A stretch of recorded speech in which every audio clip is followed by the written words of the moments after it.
Welcome to Margin Business Digital Entrepreneur Podcast. In today's episode, we got Stephen Pope.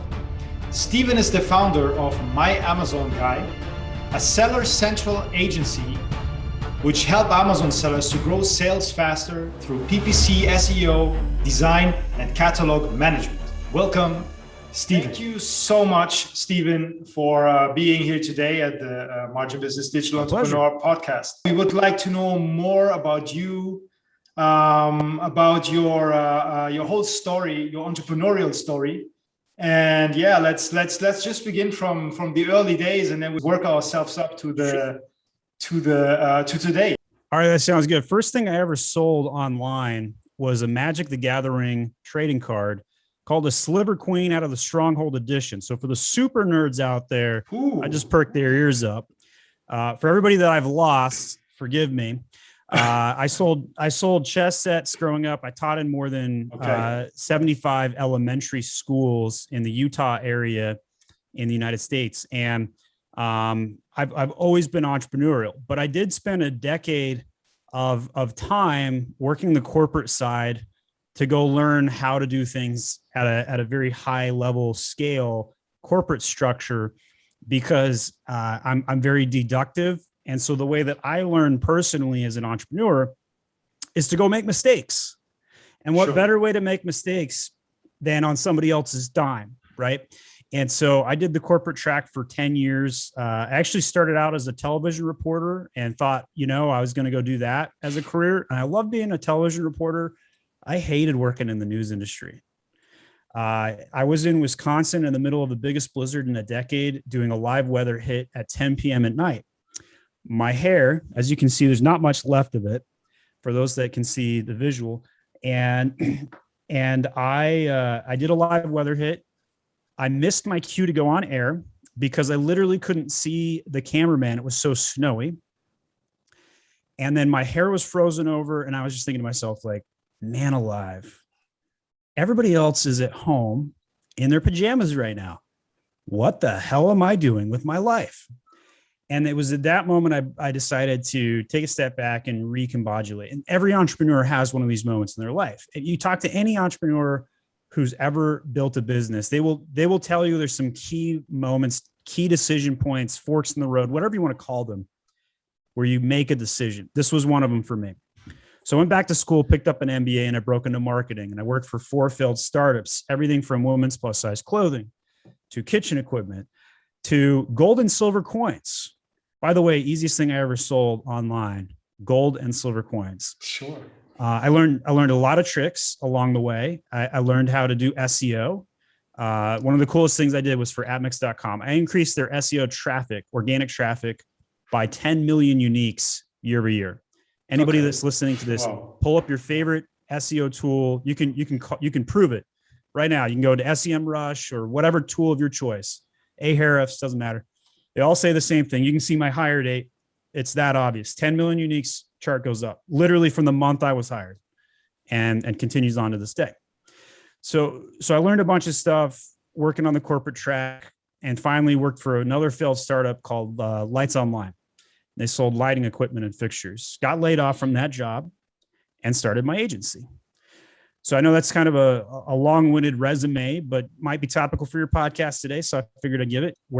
Tell me where you want to dig in. Okay. Let's start a little bit more from beginning. Your the first thing that you sold online was a card, if I recall correctly. Yeah. Sorry to interrupt your video. I just wanted to let you know that I really appreciate you having you here today, watching this video right now. And I wanted to let you know that Margin Business can help you to scale your business through listing optimization, translation, and localization.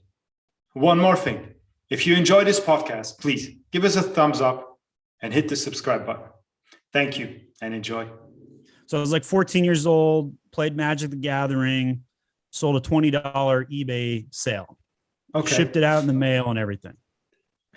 Because why I'm asking this is because I like to collect things like, for example, Masters of the Universe, but the ones from the 80s.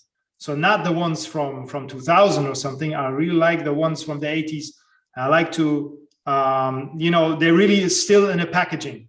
So I don't know if you remember these times, when you went to the store and, took, I don't know how old you are, but like 34.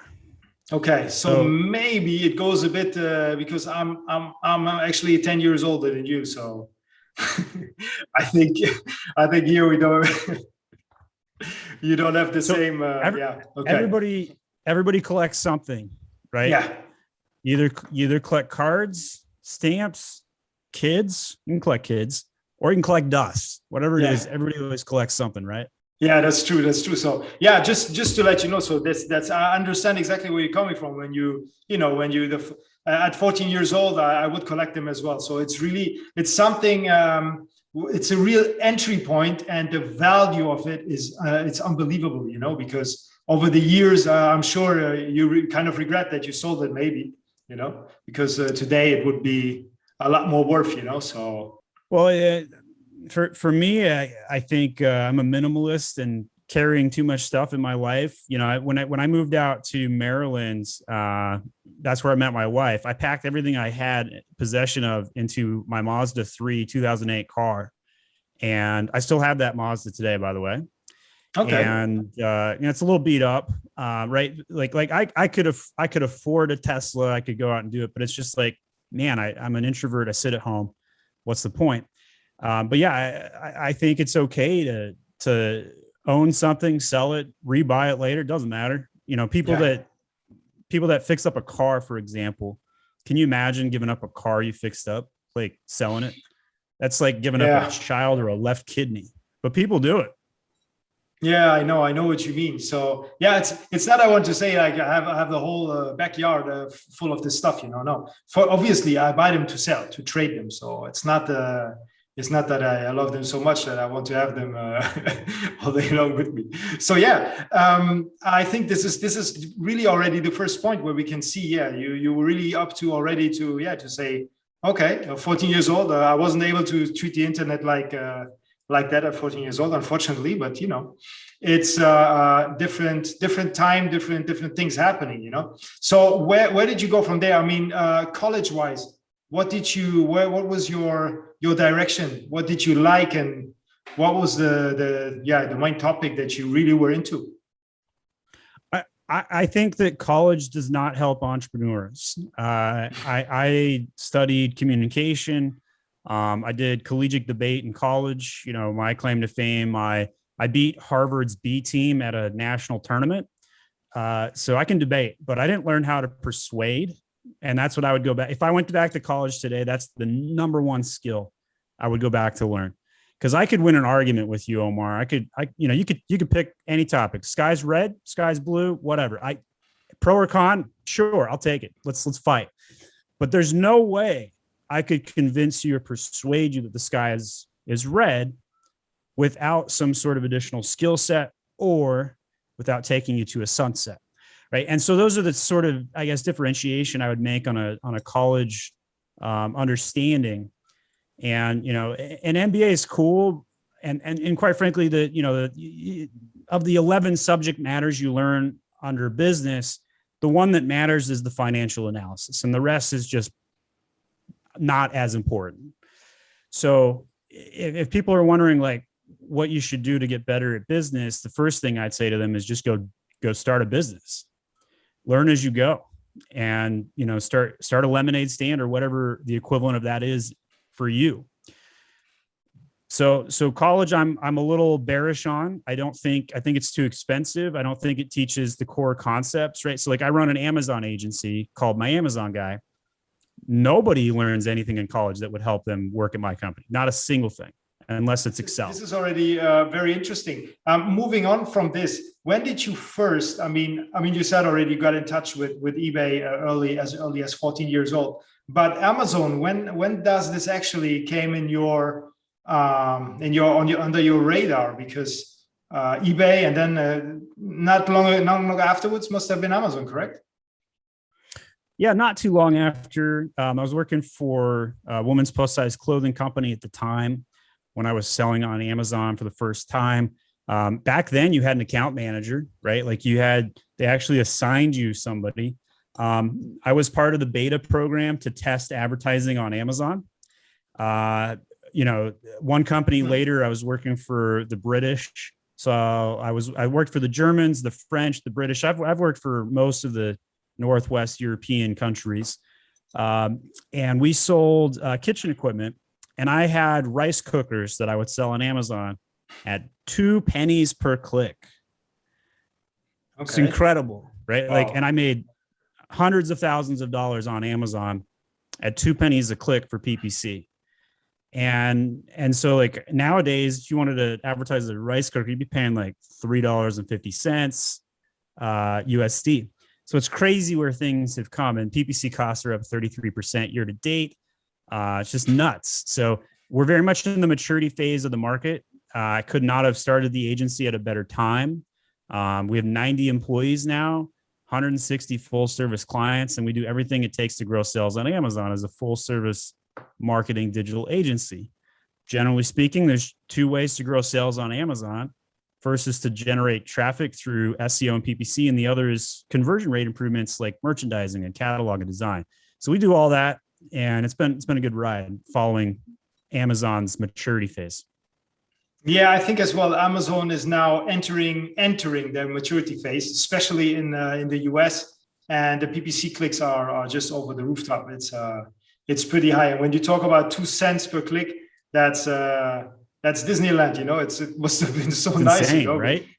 Because even in Europe, you don't have this anymore. So you need to as well already to, it's not too bad, but it's and it's under the US definitely, and you still can make some good sales still without spending as much as in the US. But definitely this is something which is from the old days, and while we get mature in the market, everything gets bigger, everything grows. We have the aggregators coming in. We have some major companies which now wants to invest all of a sudden, because they understand that they cannot just splash a listing from Europe into the US and sell as they wish, So now they need to put some real efforts on it. And I know as well your company is helping as well with these type of things in order to make it more visible. I made a website called AmazonAggregators.com, and I've interviewed more than 35 aggregators myself, documented more than 80 of them on the website. How much did they raise? Who are they? Their websites. Because I was just curious. I was just like genuinely interested in like, okay, $7.2 billion just entered the market. What does that mean for me? Like, what does that mean for you? And so genuinely curious. I mean, Thrasio's got 2 billion of that. Purchase got 1. So I mean, 3/7 of all of the capital raises in 2 companies' hands. It's really crazy though. And bottom line though, it's going to be good for everybody, because when money enters the space, your value goes up. And, the value of an Amazon brand is definitely on the rise. Very, very bearish on the supply chain and the complications to sell on Amazon these days, but I'm super bullish on pulling it off, right? If you can go through the complexities, you will make really good money selling on Amazon today.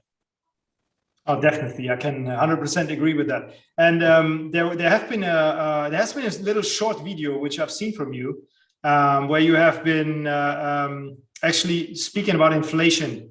You cut this very quickly. And what I wanted to say is that there are not many people who are actually speaking it directly out like this, because it's very direct and it upset many people, especially when it comes about the US currency, which is definitely for today one of the biggest, or the biggest, maybe not the strongest. But what will happen with the US currency will be pretty depressing within the next years, or maybe already within the next months, who knows.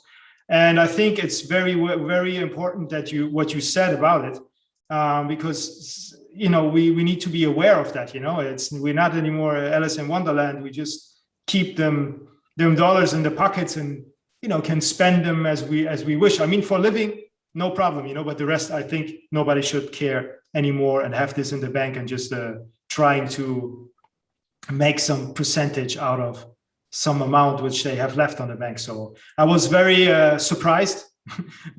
So I'm outspoken on the subject, right? The government, the U.S. federal government wants people to believe that we only have a 5% inflation rate. In reality, right, which is laughable, right? It's yes, for sure. Yes, definitely.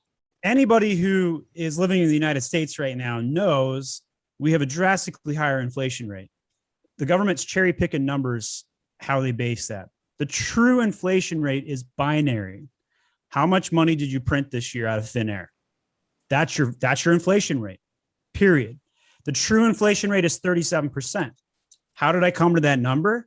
It's binary. The government printed 37% of the money supply out of thin air in the last 18 months. Everything will cost 37% more as a direct result of that. In addition to that, there's black swan events causing additional price hikes. Cost of meat more than doubled. Cost of supply chain more than 4x. There's lots of isolated sectors that are affected even more by the government literally trying to break down economies right now. I'm bearish on the government and the political landscape that we live in today, but I'm bullish on your ability to navigate that despite that. So even though all of these are problems, they're also opportunities to the entrepreneur. For example, if you're a smart entrepreneur right now, you are stocking up on product. Why?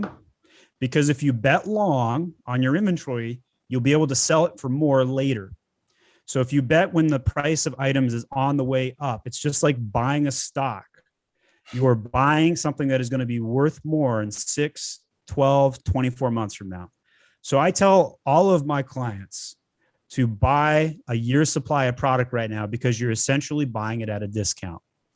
And when Black Friday weekend occurs this year, and Black Friday is also becoming kind of a thing over in Europe somewhat, as I understand it. Yes. I recommend you raise your prices.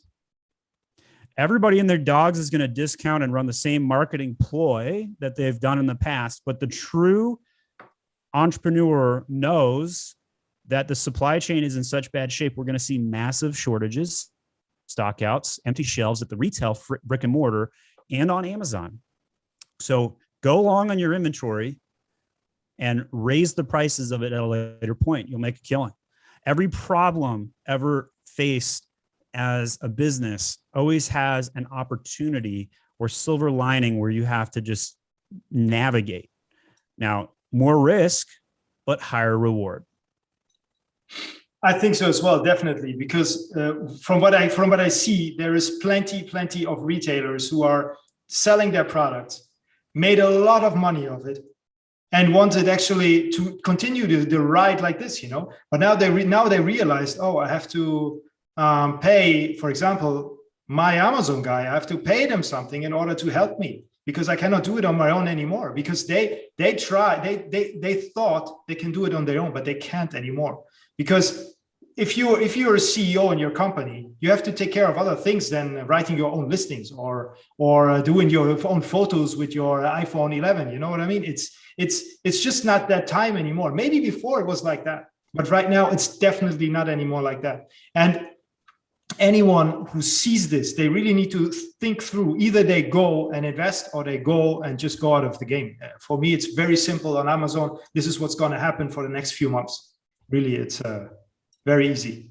I like to look at myself as the taxi driver of Amazon sellers. I don't have any inside information about what's going on over at Amazon in their business or in the executive conversations. Nothing.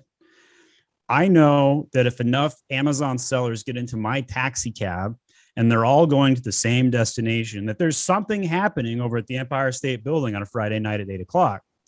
And that's the observations that I draw. I take this data set and I extrapolate and look into the future. It doesn't take a prophet to know. To get a real profit, you have to understand the supply and chain of demand, supply and demand, and narrowly focus on how to capitalize on that.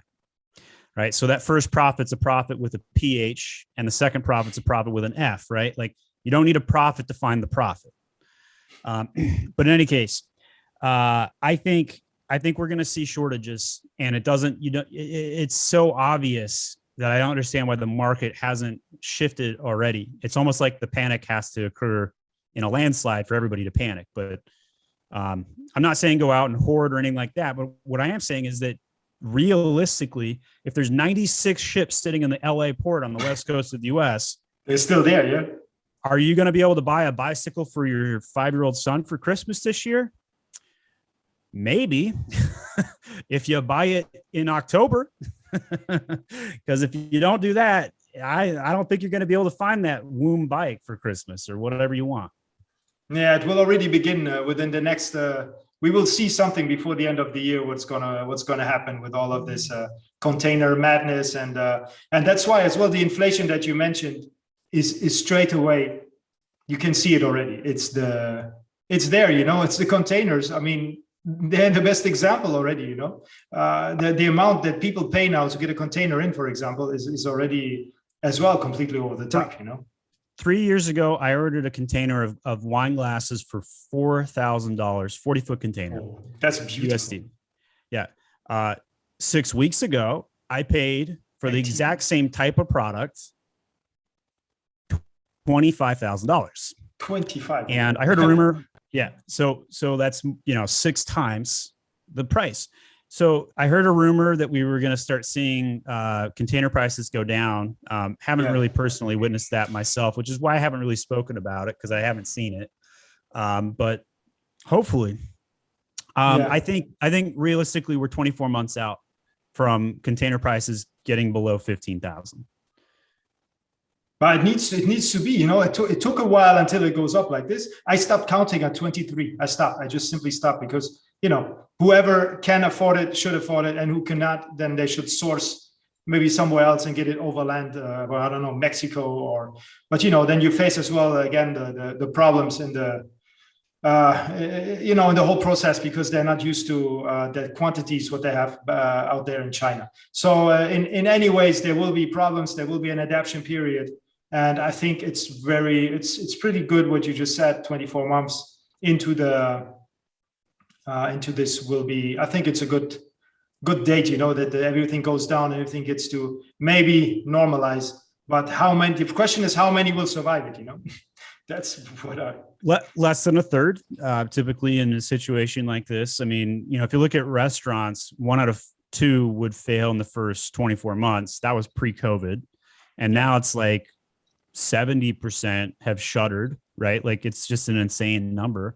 Wow, so high in the state. That's it's absurdly high because nobody, look, if the government's like, let me see your vaccine passport before you check into a New York bar. I mean, like, frick, it's not gonna. It's like it's gonna kill an economy. It doesn't matter what your view 100%. Is on that political conversation, but so I mean, the government's actively trying to kill the economy blatantly, and so as an entrepreneur, it's very difficult to navigate some of those waters. The only thing you can do right now is bet long and raise your prices, and so those are easy tasks to do if you say it out loud. I'm going to raise my prices. The rest will work itself out. Your competitors will also raise their prices, or they'll stock out. Either way, you will still make more money. There's 4 things an entrepreneur needs to do to make money, right? Sell more product to more people more often for more money.